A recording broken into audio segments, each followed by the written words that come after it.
Welcome to Mira's Reflections, a podcast exploring clarity after confusion and self-trust after long seasons of doubt. This series follows the book Mira's Reflections, Flinch, and Other Short Stories by author Meek Banks. Each episode invites you into a chapter-by-chapter journey through story, reflection, and recognition, especially the ways our bodies often know the truth before our minds are ready to name it. Today's episode is an orientation conversation. It explores what Flinch is, what it is not, and why this story begins not with diagnosis or blame, but with awareness. If this topic touches something tender for you, feel free to pause, step away, or return when you're ready. This space is meant to be steady, not urgent. Let's begin. Hi, I'm Jo Ramirez, and I am in the studio today with Meek Banks, the author of Mira's Reflections. Flinch is the first chapter from your fictional work, Mira's Reflection. What is this chapter really about? So this book is not about diagnosing narcissists. I talk a lot about narcissistic abuse. I talk about alcoholism in this particular work, but this is not a diagnostic work. It's not about labeling.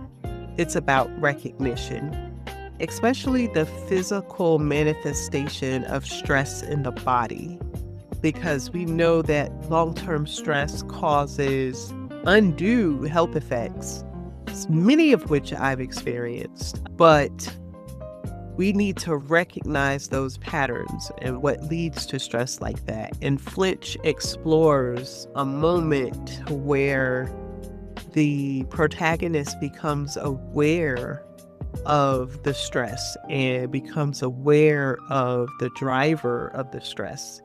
And it is through that recognition that she makes a decision. So this book really begins where clarity began for me, and that is in the body.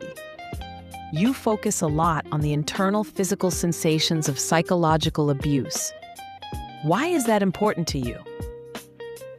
Many people blame themselves for not seeing it sooner, or I was such an idiot, when everybody else in their life sees the abuse so plainly. But I think that there is more going on. Your loved one isn't an idiot, but the fatigue, confusion, tension, and memory issues that are associated with being a victim of narcissistic abuse are not moral failures.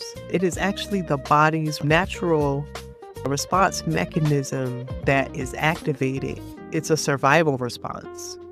So for me personally, before I trusted my own thoughts and intentions, I had to get down to what was really happening. I had to be mindful of what I was actually feeling in my body. And so Flinch touches on that. And I want to use this as a launch pad to start talking about abusive relationships, whether it be in a relationship, in a marriage, in a friendship, in a working relationship. How do you feel physically when you're around that person or in that situation? Why did you call your first chapter Flinch? So I thought that by talking about flinching, I might be able to connect with someone with that same experience. A flinch is really an involuntary thing.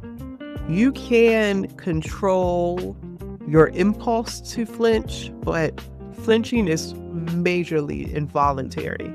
It happens before explanation, and it can be dismissed or overwritten, but the flinch itself is pure information. It's not imagination. It is your instincts responding to a stimulus in the environment, a time when you feel unsafe. So the flinch is the truth, even when you don't have the words to explain yet why you have the impulse to flinch. How much of this story is personal for you? So I just want to say right off that I am not Mira. Mira is not Meek, but I recognize Mira. Mira could be a close friend of mine that I could advise, or she could advise me, because our experiences are so similar You might meet somebody someday, like on a plane or just at work, and your life and your experiences mirror so closely that you feel like you've known this person for years. That is how I feel about Mira. And in reality, I do have a best friend who is experiencing the same kind of trauma that I experienced. And I think that Mira could represent her as well as me. I would say that I chose fiction because it gave me distance and safety to explore the themes in my own story that I just couldn't do in a first-person kind of way. So even in my journals, I'm writing in third person because it's just like, I gotta read this and just make sure that it sounds crazy to you, it sounds crazy to me, because part of dealing with a narcissist is they bend reality through deception and lies. So with that, I would like to say that I'm not trying to expose anybody. This isn't some big expose. It's not about change in them. It's more about change in the character Mira. And in my life, it was change in me. It wasn't change in my partner. It was change in me. And so I think this work is surprising in how the main character actually does change. And it's not surprising how her ex doesn't change. Many people feel confused for a long time in these situations. How do you understand that now? I think that part of writing this is to remove the shame of being a victim and to introduce the relief of recognition, understanding that somebody has been through this before. But not only that, but the relief of understanding for some of us that we've escaped that situation, that we have the boundaries and the distance that keep us from that situation so that we can have the safety to gain clarity. And the relief of clarity is like peace that you don't understand. It's amazing. So I think I want to expose that confusion, a lot of times from outside people, it might look like idiocy, but it's really a survival strategy. You are in a situation where you're going from crises to manufactured crises, and you just have to focus right ahead of you in order to function. Clarity of any kind would have totally destabilized the situation. And even in abusive relationships, there's some symbiosis, dependencies, or perceived dependencies, because you could be living a total lie. But I think what I'm trying to say is that the nervous system prioritizes safety over understanding. So rather than being able to just be in the moment and try to really understand what's going on, you're trying to get away from a situation that is intimidating or fearful. You're just trying to make the yelling stop.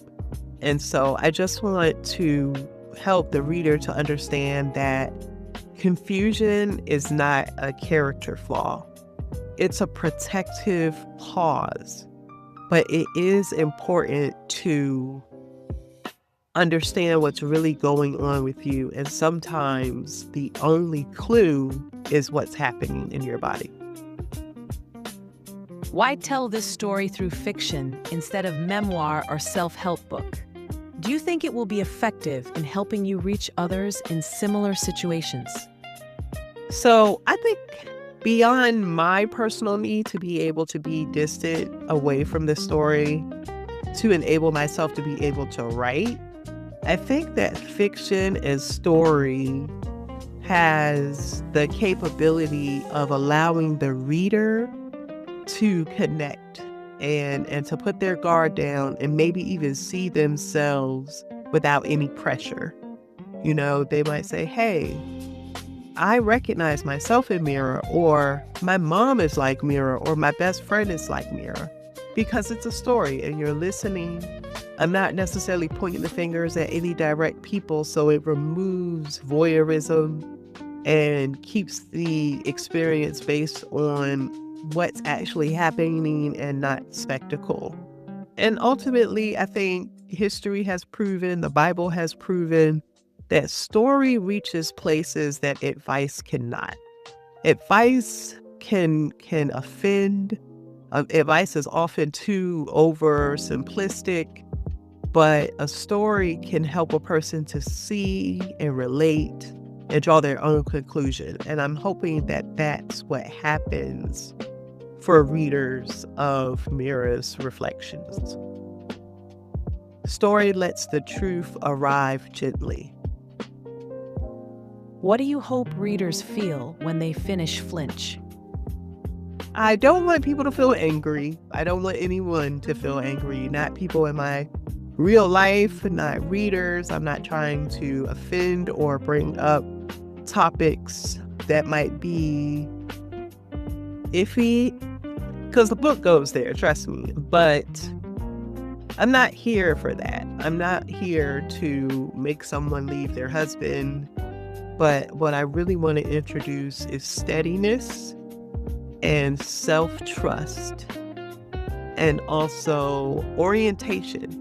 You know, sometimes you have to recognize that you're in a bad situation before you can get out of a bad situation.